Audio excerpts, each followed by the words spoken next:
Então hoje eu vou trazer um conteúdo exclusivo lá do programa, lá do curso, aqui para o canal para te ajudar a pensar um pouco mais sobre isso.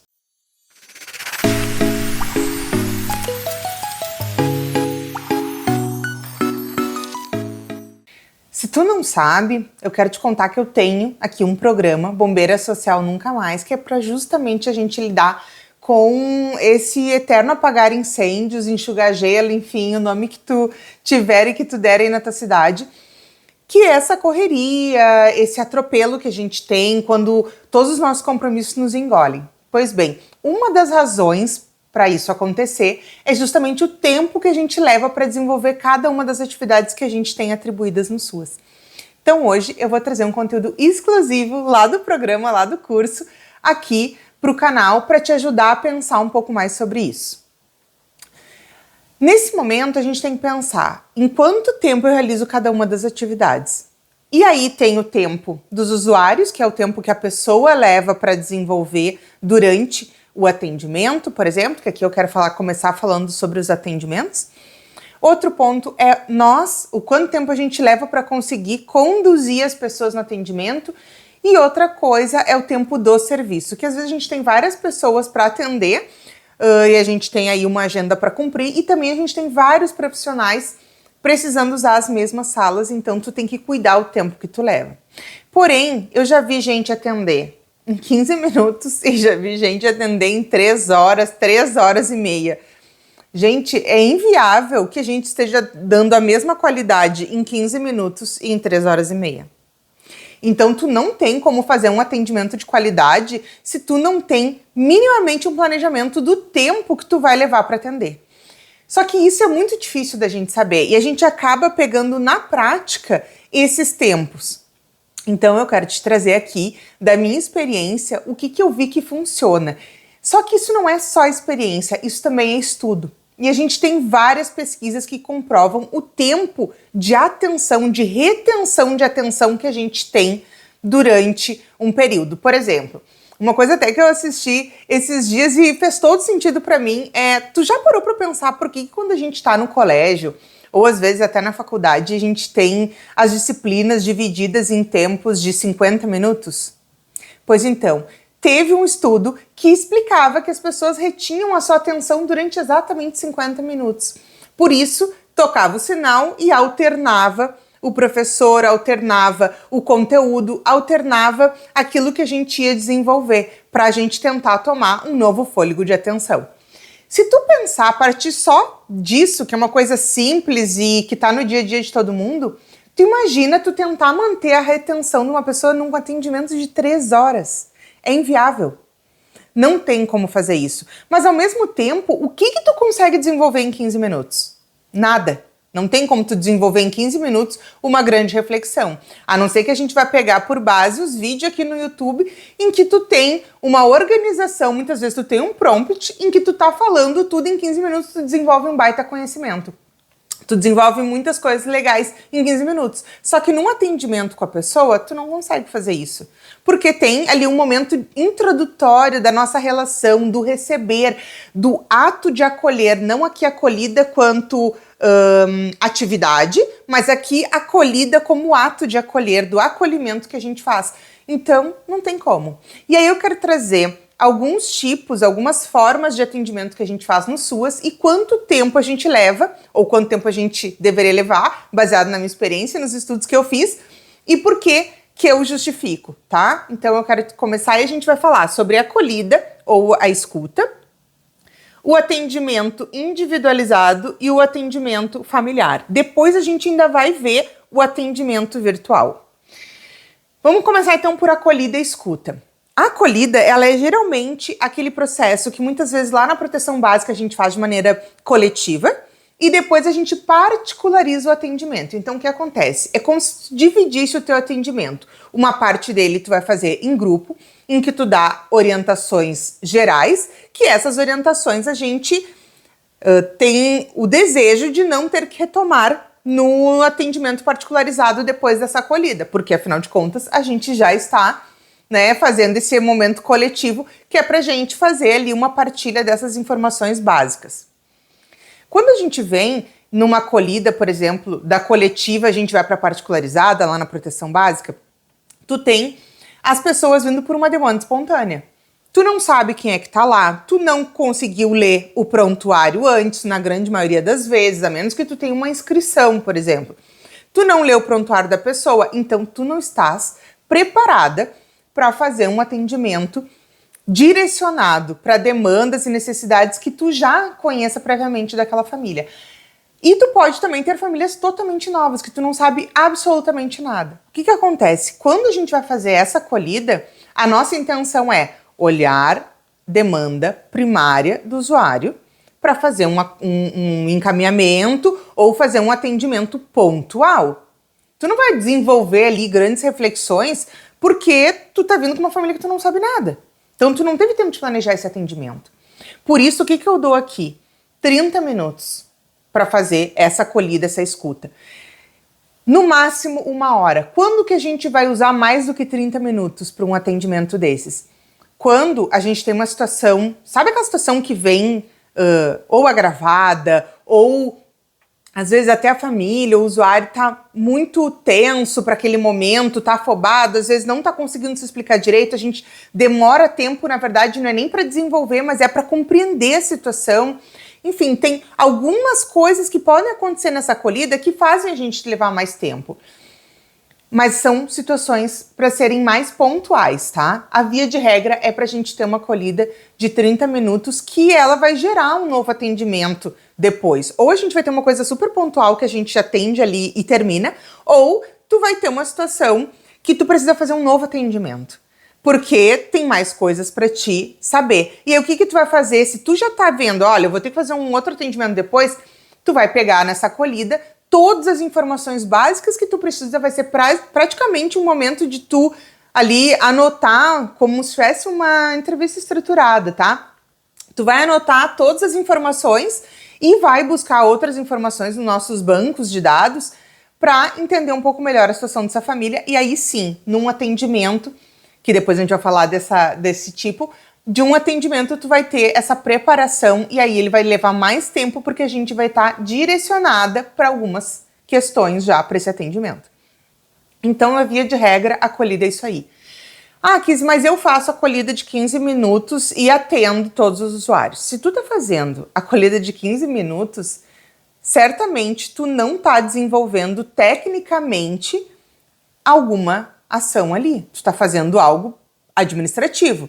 Ah, eu preciso de uma cesta básica. Ah, é só encaminhar aqui, preencher um formulário, né? Sabe? Que ainda que seja um trabalho técnico, a questão de avaliação de cesta básica, por exemplo, o processo é administrativo, muitas vezes. Principalmente como os benefícios eventuais estão, hoje em dia, dentro do SUAS, eles estão extremamente administrativos, como uma tarefa administrativa, e não mais técnica como a gente tinha antes da pandemia. Então isso é um resquício, não é pauta para o vídeo de hoje, mas assim, só para já dizer aqui para vocês que tem essa questão.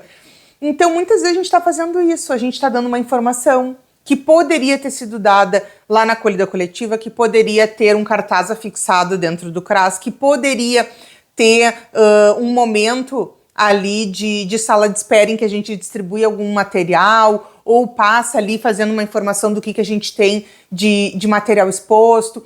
Às vezes é só isso. Então, muitas vezes eu quero que tu preste atenção nesses atendimentos que tu está fazendo, que para ti são atendimentos de 15 minutos ou uma acolhida de 15 minutos, e tu perceba se tu tem realmente alguma tarefa ali ou alguma atividade do ponto de vista técnico que está sendo desenvolvida ou aquilo é mais administrativo. Ah, eu vim aqui, a demanda da saúde não é da assistência, eu encaminho para ir para a saúde, sabe? Porque tem diferença o encaminhamento que a gente vai fazer, um encaminhamento no sentido de agregar, de articular outra política e o encaminhamento de dizer, não, é só tu ir ali na saúde, sabe?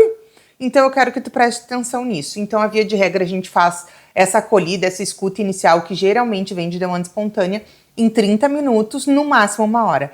A mesma coisa vale quando a gente está lá na proteção básica, principalmente ali no CREAS, quando a gente tem essa demanda espontânea. Só que no CREAS a gente tem uma outra particularidade, que o que acontece? A demanda espontânea, quando chega no CREAS, é de uma situação mais agravada. no geral, tá, gente? Então, às vezes, a situação é tão complicada que tu leva mais tempo, porque tem muitas questões para ver, para tu avaliar se não precisa tomar alguma medida mais imediata naquela situação. Então, tu faz aí praticamente um atendimento, mesmo sem ter essas informações maiores, assim, mais profundas, ou pelo menos uma visão geral, que às vezes vem uma demanda espontânea que a gente não faz ideia da família, a gente não conhece, não sabe, né? E tem essa questão, mas no geral a acolhida no CREAS também é para ser um momento da gente fazer como se fosse uma triagem, sabe? Um filtro mesmo. E a gente daí depois já encaminha para atendimento, porque o CREAS, ele não é a porta de entrada do SUAS, a porta de entrada do SUAS é o CRAS, então é lá que deve chegar a maior parte das demandas espontâneas. No CREAS a gente espera que vai vir encaminhamento, a demanda que vai vir espontânea no CREAS muitas vezes está ligado à situação de rua, então é porque tem algum serviço e aí muitas vezes não é a equipe do PAIF, vai ser a equipe da abordagem que vai atender, e aí a equipe da abordagem já tem um outro manejo, um outro entendimento para essa relação com o pessoal que está em situação de rua e que às vezes já foi abordado e tudo mais, então tem aí uma diferença, são poucos os casos que vêm para a PAEF, né, que estão numa demanda espontânea, não representa um montante tão grande dentro do CREAS.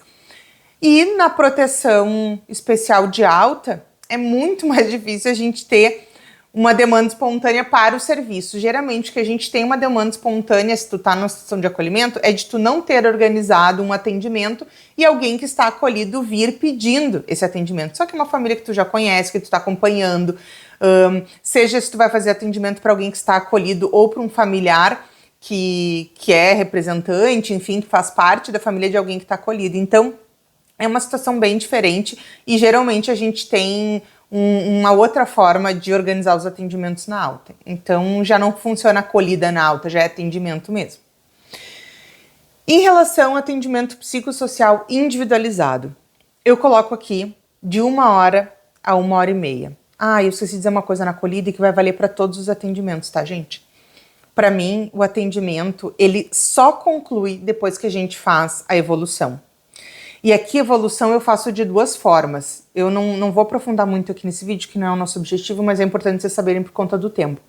Eu faço evolução de 2 formas. Uma é a evolução que vai para o prontuário, que é muito objetiva, não tem nenhuma percepção minha, não tem nenhuma reflexão minha ali, é puramente o que aconteceu, assim, aquilo que eu avalio que precisa estar registrado formalmente num documento, parará, vai para ali de imediato.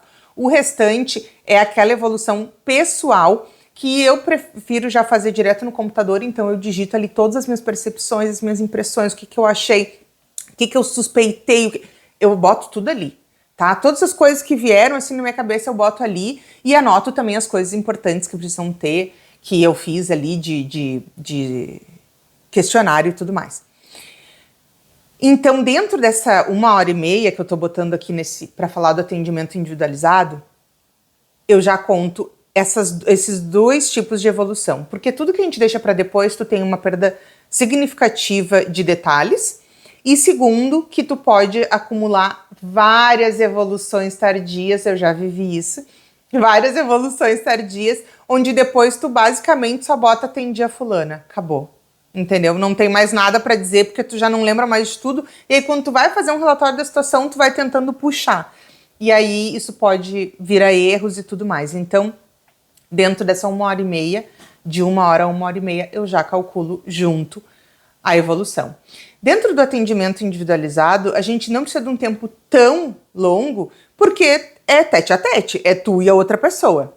Bom, pode acontecer de tu ter um outro profissional. E aí vai valer a regra do que eu vou dizer depois para vocês, que é do atendimento psicossocial familiar ou com mais profissionais. Que daí é quando a gente tem mais gente para dialogar, modifica, né?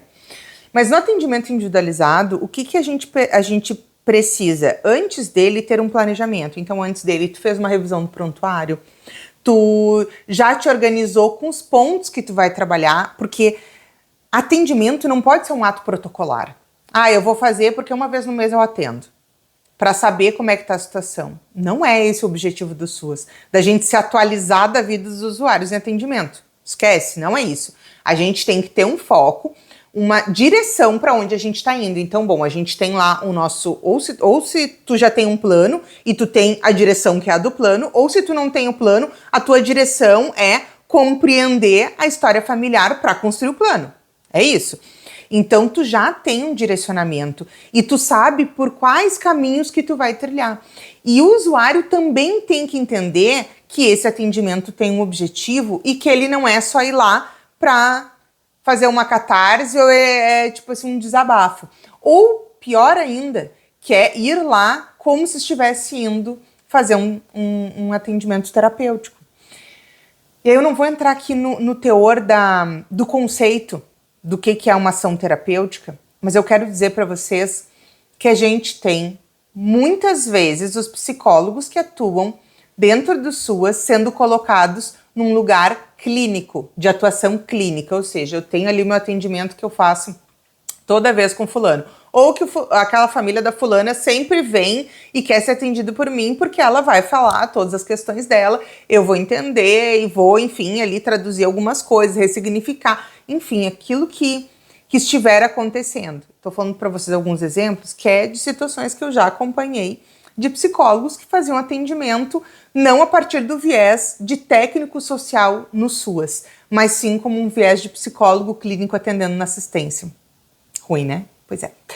Então, para a gente ter cuidado com isso. Então, se o usuário tem bem nítido, explícito para ele, o que a gente faz aqui dentro do SUAS e para que serve os atendimentos, o que a gente vai trabalhar nos atendimentos, ele também responde de maneira muito mais adequada a caminhar para isso. E ele vai trazer justamente aquilo que a gente gostaria de trabalhar. Ah, Kizzy, mas é super importante deixar o usuário livre para falar. Eu concordo.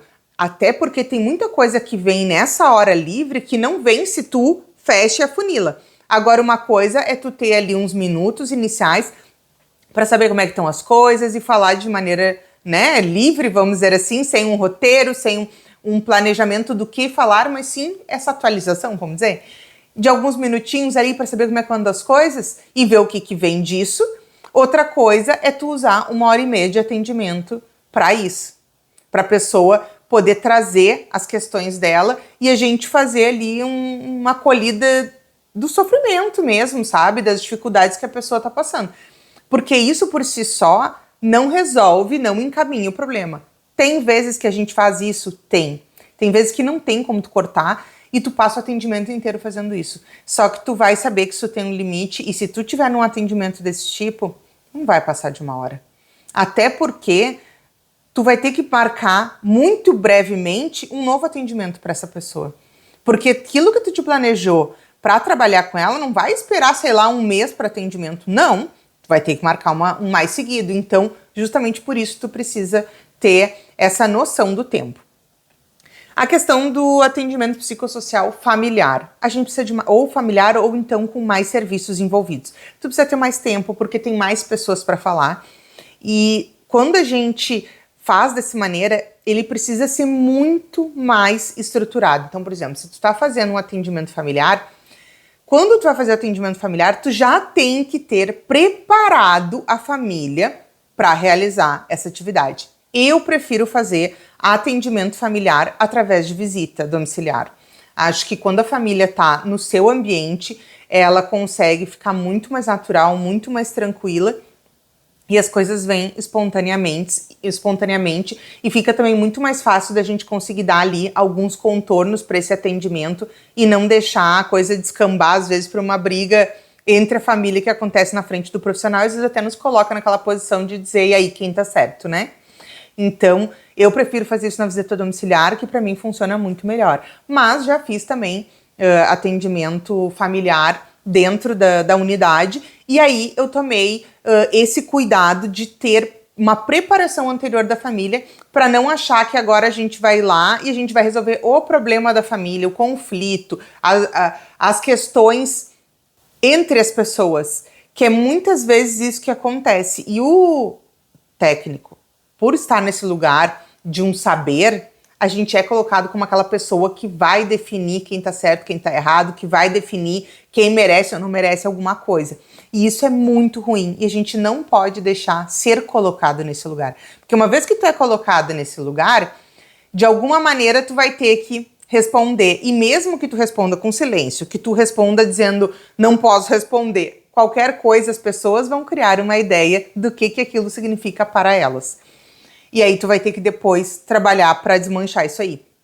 Então, por conta disso, eu sempre faço essa preparação da família para entender que a gente vai ir para um atendimento familiar e que o atendimento familiar tem esse objetivo e a gente vai falar disso e vai durar tanto tempo.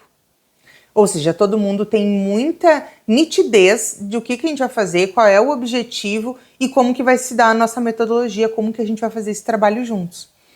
Então, acho que fica sempre melhor. Quando eu vou fazer visita domiciliar, eu também faço isso. Eu explico, enfim. Só que aí, como tá todo mundo lá no seu ambiente, geralmente tá muito menos tenso e é muito mais fácil para mim de trabalhar. E quando tem outros colegas, como é que a gente faz?